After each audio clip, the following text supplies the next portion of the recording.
Namaste, everyone. Thank you for joining me for today's session of core strengthening as well as working on the side or the flank muscles. We're going to stretch the right leg out, keeping the toes straight up, knees soft, legs straight. So micro bending that. Slide the right arm along the length, okay? And then as you exhale, draw your left arm up.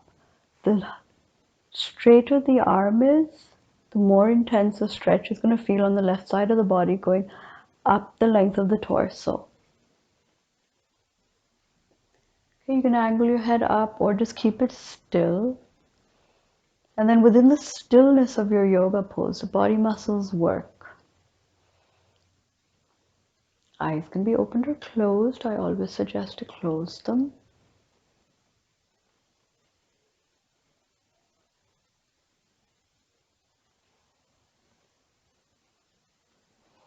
And then inhaling back up.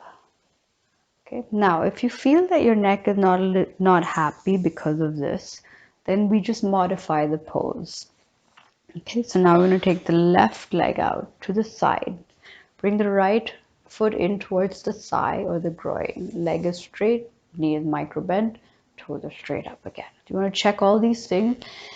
Slide your arm and then inhale, sweep your arm up. Okay, and then exhale. Keep on breathing always between your poses. Or during your poses, sorry. And then you're going to feel those awesome stretches. As you can see, my elbow and my arm are resting against the leg. So that's really what's helping me open the chest up.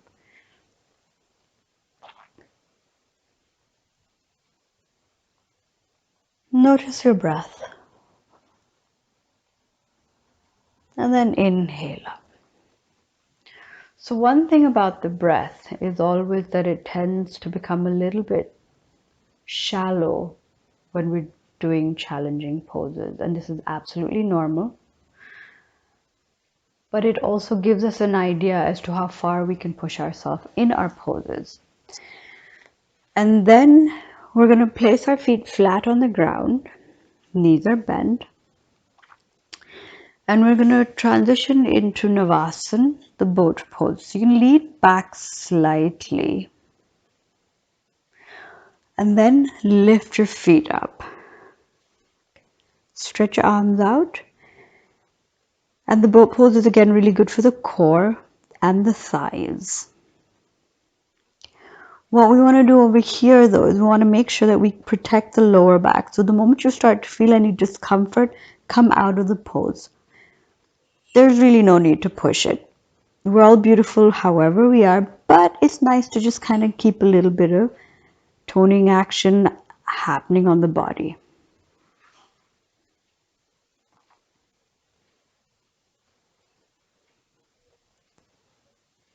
And then gently exhale down. Taking a little bit of a breather.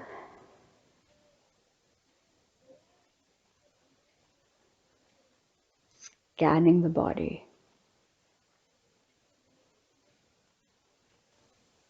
Once again, we're going to do navasan. However, this time, what we can do is grab hold of the toe and straighten the leg. So this is like when you're very confident of the fact that your body is going to be able to handle the slightly more advanced variation of navasan. Okay, so as you can see, I'm shaking a little bit, so I'm just going to bring myself out of the pose because I don't want to push it, and then stretch the legs out and relax. Vashishthasan is another pose that we commonly do to work both the obliques as well as the core.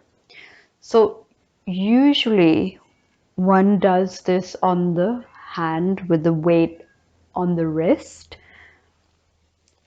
The second variation is to actually do this on the forearm so that the weight is distributed along the elbow. forearm and the fingers and the hand, of course, and then stretching the body out.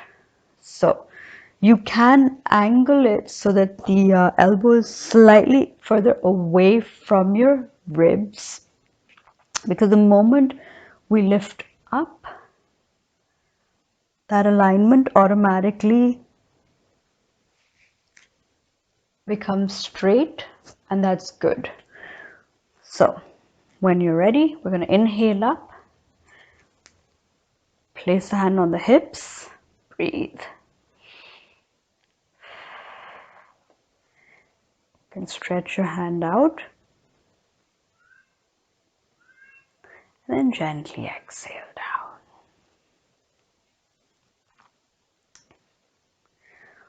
We can do a second variation of this. Inhaling up, hand is on the hip, and then lift the left leg and the left arm. And release. So I've done a 5-second hold. Feel free to do anywhere from 10 to 30 to whatever your body and your fitness levels allow you. Okay, so we're going to do the left side. Stretch yourself out. You're basically distributing the weight along the length of the foot, side of your calf muscle,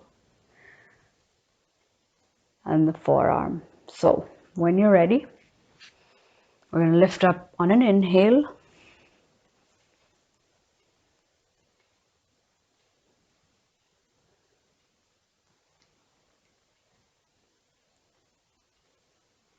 And then exhale down.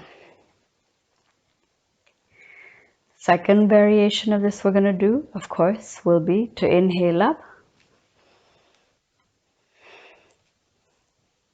lift the right leg and the right arm,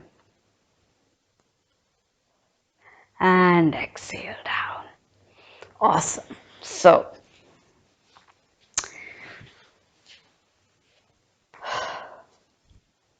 we're on track. Now, there is one last pose that we can definitely do for the core, and this is a pose that I would always recommend, starting at 10 seconds and then working your way up, and that is a plank. So we're going to get onto our knees. Okay, pressure the elbows. You can either interlock your fingers or place the palms flat. You can either angle it in a triangle or keep them straight, whatever works for you. Stretch the legs out behind you. Keep the feet open if you want. Okay, and then really lift up. Now here what you want to do is, if your lower back is not as strong as you want it to be, then you want to keep the hips lifted up. You're still going to get that core workout, and then slowly over time you can straighten the body out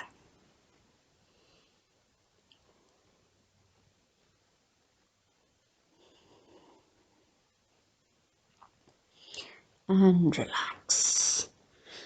So this is the plank.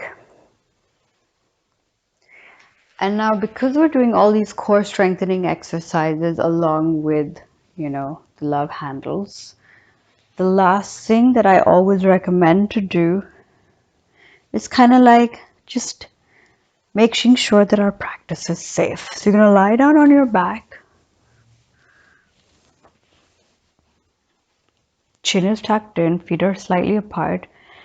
And we're just going to inhale and lift our hips up into sethubandasan, the bridge pose, and then gently exhale back down again. Relax for a breath. And then inhale back up again. Exhale down.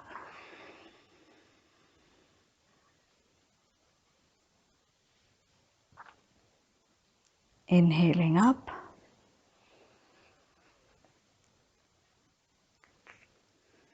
Feeling that stretch on the chest.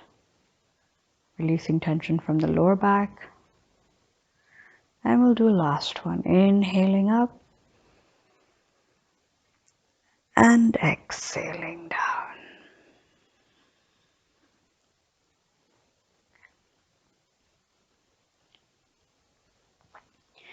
Stretching the legs out in shavasan if you want for a few seconds. Place your palms facing up.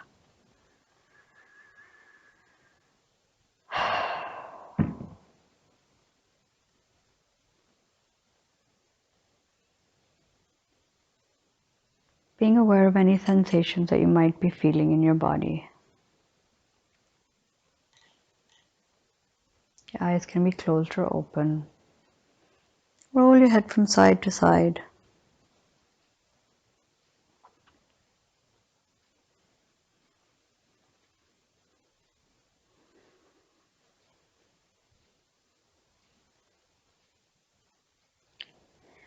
And then we're going to roll over to the right